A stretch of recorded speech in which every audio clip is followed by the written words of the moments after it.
Gang, before we start the video, show some love, gang. Follow me on Instagram, Life is Saint, and also follow the Brody, Cashman C. Alright, gang, feel me? You give life a new meaning when you dreaming. It's your boy Dream, feel me? So, yeah, told me to tap into the UK, feel me? So, we about to do it, gang. We about to tap into the UK. So, drop some songs into the UK. Let's get it, feel me? From the UK, my fault, gang. But right now, we got the violent backstory of the Rudest diss track, feel me? And I did this song, I reacted to this song, feel me? Y'all could go check my live page. I reacted to that song, feel me? Now we gonna get to the backup story. Let's get it, gang. UK drill fans are going wild right now after a West London rapper called Abzsav dropped probably the rudest 3 songs to ever come out. In today's video, we are going into the backstory of these 3 diss tracks, which will clear up a lot about why they are so violent. Let's get into it. Should be illegal. Now, I know West London rapper Abzsav just dropped 3 of the rudest diss tracks that ever come out. So rude and disrespectful that it's even opening the question of if dissing the dead should be illegal. Now, I know a couple of you guys probably have not heard the songs, so I put them on the screen now. But we'll be breaking them down and going through the history behind all of this. So the rapper who dropped these tunes is a rapper called Abzsav, who's from an area called Norfolk, at the edge of West London. And from the outside in, it doesn't look like the worst area, but Norfolk is home to Abzav's gang, Gang. Gang is also part of a bigger gang across the London borough of Ealing, which is a collective of members from towns in Ealing called Southall, Greenford and of course Norfolk. The reason they're called 156 is because the areas covered in the gang are UB1, UB5 and UB6 postcodes. 156 beef quite a lot of West London, especially its surrounding areas, but they are mainly into it with a gang from Rayners Lane, which is a 7-minute drive from Norfolk where Abzsav is from. But 156 are better known for their feud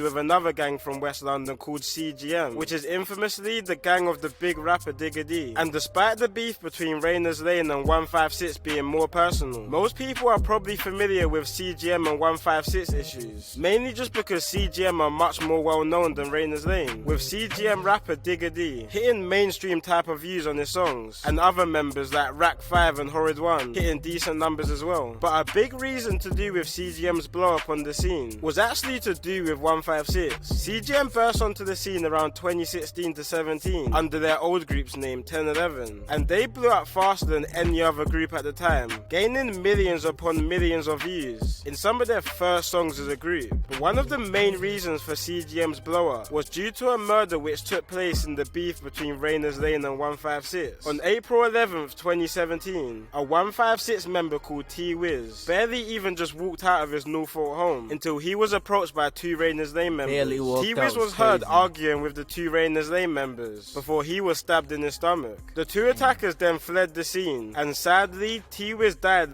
See, that's one thing I can say about the UK. Y'all make shit real personal. Like, y'all want the people to know, like, the last time them seeing anything is like you. Like, that's the thing I get with the UK vibe. Like, y'all gonna stab somebody, y'all gonna get real up close and personal so they know it was you. Like, they last thing of seeing is you. Feel me? Yeah, that day. CGM blew up a lot on the early songs due to this death, with CGM mocking him in every song, making the name T-Wiz a well-known name in the UK just off his death. CGM even mocked T-Wiz so much that members were even banned from saying his name in any future songs. One of the killers of T-Wiz was a Rayners Lane member called T-Rose, and him and the other guy actually managed to beat the murder case due to self-defense. After beating the case, T-Rose then went on to make a drill song about the murder, while also recreating the scene of the murder in the music video. And even while years went by after T-Wiz's murder, 156 members were still out to get him. T-Rose moved around 3 hours from London to a small town called Telford. 156 caught wind of this and rid out 3 hours to Telford, caught T-Rose and shot him to death. 3 years. The get back is crazy, gang. They found out where he lived and drove almost 3 hours just to go get that man and got him. So that mean he was lacking. He was comfortable out there. He was like, oh, I ain't bottom no more. I'm good. No, you're not, my boy. You're not good. They found you. And rid out 3 hours to Telford, caught T-Rose and shot him to death. 3 years after the murder of T-Wiz. 2 hours before T-Rose's death on the 13th of October, back in London, another batch of 156 members were also driving around Hayes with a shotgun and revolver, looking for members of another rival gang to 156 called Purple Haze, when they spotted someone who allegedly had links to the gang called Shaq. The members in the car then proceeded to shoot Shaq multiple times with the revolver, sadly killing him on the scene. The car was then dumped, doused with petrol, and burnt a few miles away from the shooting. 5 people have been charged with this murder so far, including a 13-year-old boy, but are yet to go to trial. Abzsav mentions both T-Wiz and Shaq's murder in his Table Turns 1 song, saying 24 hours 2 got dropped. And even at the start of his second diss track, he mocks T-Rose. Yeah, I remember that one. That one was crazy. When he did that shit was crazy. With the dead skeleton, that shit was tough. 24 hours 2 got dropped. And even at the start of his second diss track, he mocks T-Rose by pretending he's a skeleton. The reason for this was because a couple years back, CGM member Horrid1 mocked T-Wiz by pretending he's a skeleton of him. See, a year before the double murder of Shaq and T-Rose, the tables were very much turned in this feud. Now, if you listen to CGM rapper Digga D's tunes, you'll probably hear or see him mentioning a guy called JoJo, or you might have seen him with a diamond ring with the words Free JoJo engraved in it. Well, JoJo was a Rainers Lane member who was getting into it heavy with 156, so much that the feds had to relocate him more than an hour away from Rainers Lane to East London and Ilford to keep him out of trouble after he caught a couple cases. But unfortunately... Wait, why the feds gotta do that? That's what you said, the feds relocated him? So much that the feds had to relocate him more than an hour away from Rainers Lane to East London and Ilford to keep him out of trouble after he caught a couple cases. But unfortunately, this didn't stop him from getting into it with 156 members, which was clear on November the 18th, 2017. On this day, JoJo left his Ilford home carrying a black motorcycle helmet at 4:45 PM and got a train from Ilford to Norfolk, territory of the 156 gang. He then met up with 3 friends, and around 10 PM, with 2 mopeds and shanks, they started to circle around Norfolk looking for 156 members. Unfortunately, on some bad timing, some affiliates of 156 just happened to grab some drinks from a shop and were heading back to their friend's house to enjoy their Saturday night, when they got to a road called Newnham Close in Norfolk, which was the same road their friend T-Wiz happened to be stabbed to death a few months back. JoJo and his friends spotted the group and jumped off their mopeds to try and catch up to them. The 156 group split up and started running for their lives. Why they jump off the moped? Why they just drive the moped to the nigga? But once JoJo catch up to them, the 156 group split up and started running for their lives. But once JoJo and his friends got back on their mopeds looking for the group, they managed to spot an 18-year-old called Jason Isaacs in a dead end separated from his group, which resulted with Jason being stabbed 8 times from a sword and machete. Jason managed to get himself to a friend's house and eventually to a hospital, but a few days later, sadly, he was pronounced dead. The mopeds from the attack were dumped but later recovered by police, and once the forensic team investigated them, JoJo's blood was discovered on one of the bikes. Not only that, but when the feds pulled up to JoJo's house, they recovered the same puffer jacket, hoodie and helmet which was shown on the CCTV from the attack. JoJo was eventually charged with the murder, but the only issue was that there was 3 more people to catch. The evidence was crazy on JoJo, but the feds didn't want him just to go down for the murder, but JoJo refused to testify against his friends, and ultimately was sentenced to life with a minimum of 20 years. Just like T-Wiz, Jay was heavily mocked in songs, mainly from Rainers Lane members, with no type of remorse for the 2 young lives which were lost, and you could tell mentally this really took a toll on Abzsav, who had just lost 2 of his friends. In the recent interview he just done with Fumes the Engineer, he talks about how people were dissing his friends for years, and back then for a lot of people it was all fun and games, without anyone realizing that certain guys actually lost a friend in real life. He goes on to say that the reason he called these diss tracks Tables Turned, because he was just replying to all the disses his gang has been getting for years. And when we actually look at the lyrics of his Tables Turn songs, you can see that a lot of disses actually go lyric to lyric with the same disses opposition gangs have said previously, but obviously just changed up to fit the agenda of his gang. That fucking hoodie, sweatshirt, Louis Vuitton, whatever you want to call that shit right there is tough, gang. I don't know if y'all can see his jacket, but that shit right here, this shit right here is tough.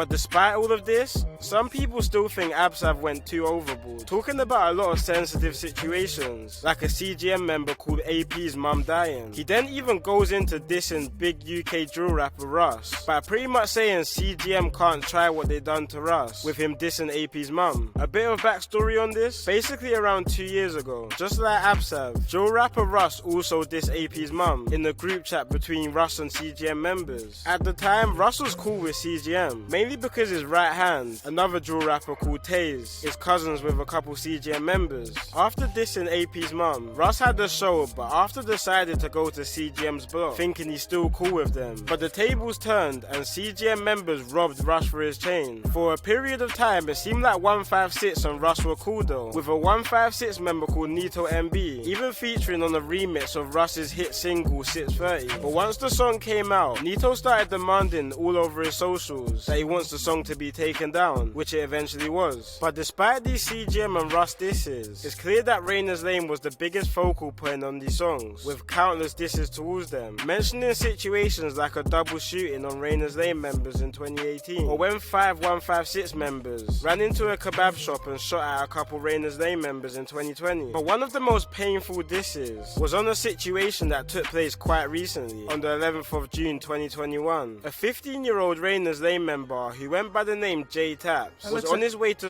He looks like a little kid. He looks like he's 14 or under, gang. Look like a little kid.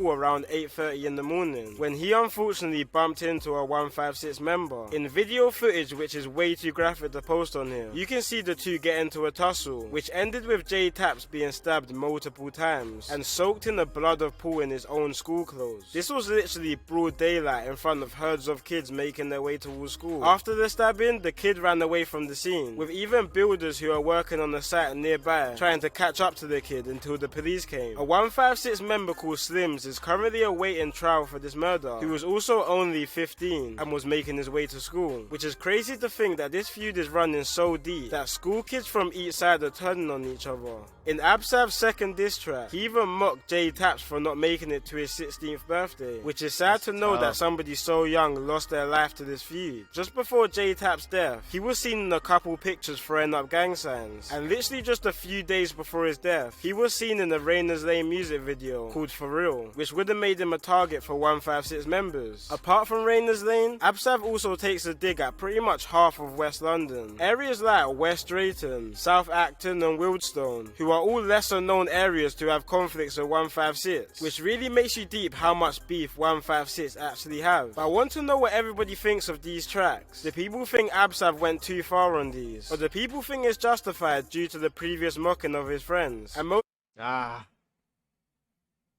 Feel me? I'ma go with